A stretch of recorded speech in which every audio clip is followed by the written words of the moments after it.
नमस्ते, मी Pallavi. Simply cooking with पल्लवीच्या किचनमध्ये तुमचं खूप आणि खूप मनापासून स्वागत आहे. आता इथे मी गावाकडील लोणचं हे कसं पारंपरिक पद्धतीने बनवतात हे मी तुम्हाला दाखवणार आहे. मी 15 दिवस गावाला गेली होती म्हणून व्हिडिओ काही येऊ शकले नाहीत, पण आता इथून पुढे कंटिन्यू व्हिडिओ हे येतील. इथे मी आता हे 3 किलो कैरीचं लोणचं करणार आहे. आता त्यासाठी इथे कैऱ्या आपल्याला स्वच्छ अशा धुवून घ्यायच्या आहेत, खळखळ अशा धुवून घ्यायच्या आहेत, म्हणजे त्याच्यावर जे चीक असतो ना तो सगळा निघून जातो. आणि धुवून घेतल्यानंतर आपल्याला स्वच्छ असे कॉटनच्या कपड्याने छान असं पुसून घ्यावे लागतात. ह्याला पाण्याचा एक पण नाही थेंब राहायला पाहिजे, असे पुसून घ्यायचे स्वच्छ. इथे असे आपल्याला गावी काय करतात असं पारंपरिक पद्धतीने ह्या फोडल्या जातात. तुम्हाला साईज जशी पाहिजे तसं तुम्ही लहान मोठे करू शकता. इथे थोडी मी मोठीच ठेवलेली आहे. सगळ्या फोडी आपल्याला फोडून झाल्यावर त्यातली अशी आपल्याला जी कुई असते ती काढून घ्यायची असते. आणि आतमध्ये पण एक पातळ असा लेअर असतो, तो पण आपल्याला काढून घ्यायचा असतो सगळा. मी अशा पद्धतीने सगळं हे साफ करून घेणार आहे. आता साफ केल्यावर आपल्याला हे छान अशा फोडी आहेत जे त्याला अशी काही थोडीफार पण माती किंवा काही लागलं असेल ते असं पुसून घ्यावं लागतं. पुसून झाल्यावर आपल्याला हे 2 तास छान असे मी हे सावलीतच वाळवल्या होत्या. वाळवल्यामुळे काय होतं त्याला जास्त असं पाणी वगैरे सुटत नाही आणि टिकण्यास एक मेन म्हणजे टिकण्यास मदत होते, म्हणून आपल्याला हे वाळवून घ्यायचे. पण जास्त पण वाळवू नका, जेणेकरून त्याचा पूर्ण रसा गायब होईल त्यातला. असं करायचं नाही आपल्याला. आता 3 किलो कैरीसाठी इथे 50 ग्रॅम इथे आपल्याला हळद लागणार आहे आणि 50 ग्रॅम इथे मी खडा मीठ टाकणार आहे. खडा मिठामुळे मी नेहमी बोलते लोणचं टिकण्याची मदत होते, म्हणून इथे आपल्याला खडा मिठाचा वापर करायचा आहे. तुम्ही बघू शकता इथे मी दाबते फोडी, पण त्यातून असं पाणी वगैरे काही निघत नाही आहे. छान अशा वाळलेल्या आहेत, मस्त वाळलेल्या आहेत. आपल्याला हळद मीठ छान असं त्या फोडींना चोळून घ्यायचं आहे. चोळून झाल्यानंतर हे मी झाकून ठेवणार आहे 2 दिवस. तसंच ह्या फोडी आणि तुम्ही बघू शकता छान असं आपल्या ह्या फोडी मला दाखवते. वरून ह्या छान अशा ड्राय झालेल्या आहेत, अशा मुरलेल्या आहेत. तुम्ही बघू शकता ह्याच्यात पाणी असं मुरलेलं आहे, जे आपण हळद मीठ लावलं होतं त्याचं पाणी मुरलेलं आहे. हे आता आपण एका मोठ्या पाटीत काढूया, की तुम्हाला मी दाखवते ह्याला पाणी कसं सुटले, खाली गेले सगळं ह्याचं पाणी. त्यात आपण मोठ्या पाटीत काढून छान असं एकदम मिक्स करून घेऊया. इथे पाटी मी स्वच्छ घासून पुसून घेतलेली आहे. अजिबात ही ओली नको आहे आपल्याला. आता हे आपण सगळं जे कैरी फोडली होती ते सगळं ह्याच्यात घालून घेऊया. तुम्ही बघू शकता छान असं ह्याला पाणी सुटलंय. आता हे लोणचं टिकण्यासाठी कोणता मसाला वापरायचा किंवा तो कसा घरी बनवायचा पारंपरिक पद्धतीने जे आपले आजी पणजी बनवत होते ते कसं बनवायचा, हे लोणचं टिकण्यासाठी काय ट्रिक वापरायच्या, ह्याला बुरशी येऊ नये म्हणून काय करायचं, हे सगळं मी तुम्हाला दाखवणार आहे. म्हणून व्हिडिओ हा शेवटपर्यंत नक्की बघा. या लोणच्याला कोणता मसाला लागतो ते आता आपण बघून घेऊया. चला तर मग आपण मसाला बघूया.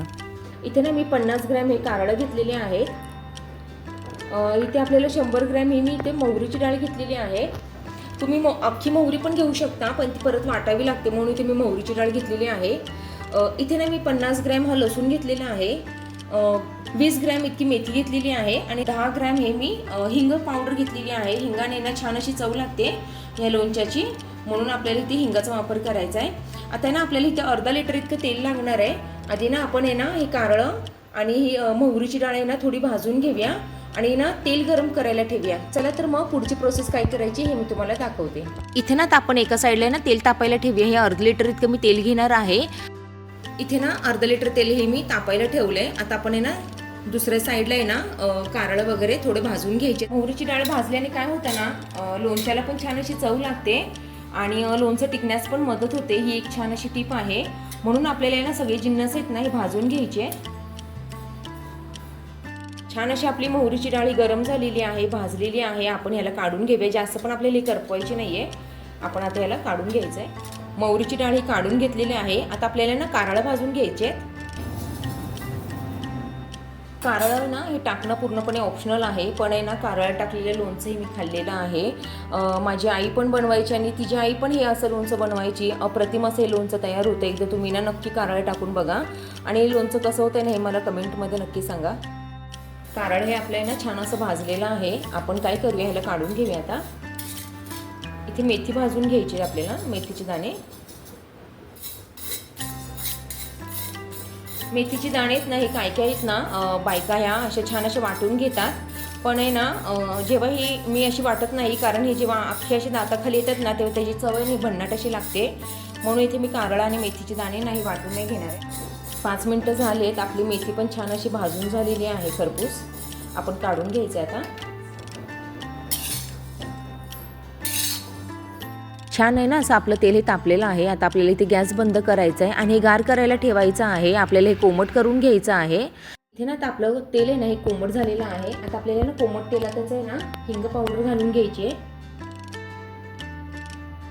मेथी सगळं आपल्याला ह्याच्यात आहे ना हे आता घालून घ्यायचं कोमट तेलात। जास्त कडक तेलात नाही घालायचं, नाही तर सगळं आहे ना हे करपू शकतं। कारळे घालून घ्यायचे, मोहरीची डाळ घालून घ्यायची आहे। इथे ना मी हे लोणचं पिवळं बनवते, तिखट नाही बनवत आहे। जर तुम्हाला हे लोणचं तिखट बनवायचं असेल ना तर तुम्ही ना लाल मिरची पावडर पण घालू शकता, पण तिखट लोणच्याचा मी एक व्हिडिओ आहे ना अपलोड केलेला आहे, तो तुम्ही नक्की बघू शकता। आता हे छान असं आपल्याला मिक्स करून घ्यायचं एकदा। आता आपण हे तेल आहे ना त्या ना कैऱ्यांमध्ये घालून घेऊया। आता या कैरीच्या मिश्रणात आपल्याला ते तेल आहे ना घालून घ्यायचंय आणि मिक्स करून घ्यायचंय। सगळ्यात आधी नाही ते आपल्याला लसूण घालून घ्यायचंय। तुमच्या आवडीनुसार तुम्ही लसूण आहे ना कमी जास्त करू शकता। मिक्स करून घेऊया आपण आणि आता आपण जे तेल बनवलं होतं ना मसाला तो घालून घ्यायचा त्याच्यावर।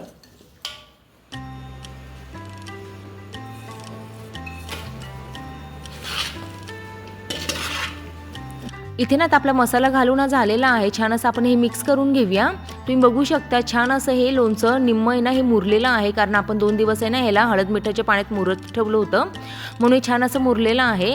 आता ना आपल्याला हे लोणचं आहे ना काचेच्या स्वच्छ जारमध्ये ना भरून ठेवायचं आहे। आता ते भरताना पण कसं भरायचं किंवा ते टिकण्यासाठी काय करावं लागतं हे सगळं मी तुम्हाला सांगणार आहे। इथे ना मी 5 किलोची ना इथे मी काचेची भरणी घेतलेली आहे।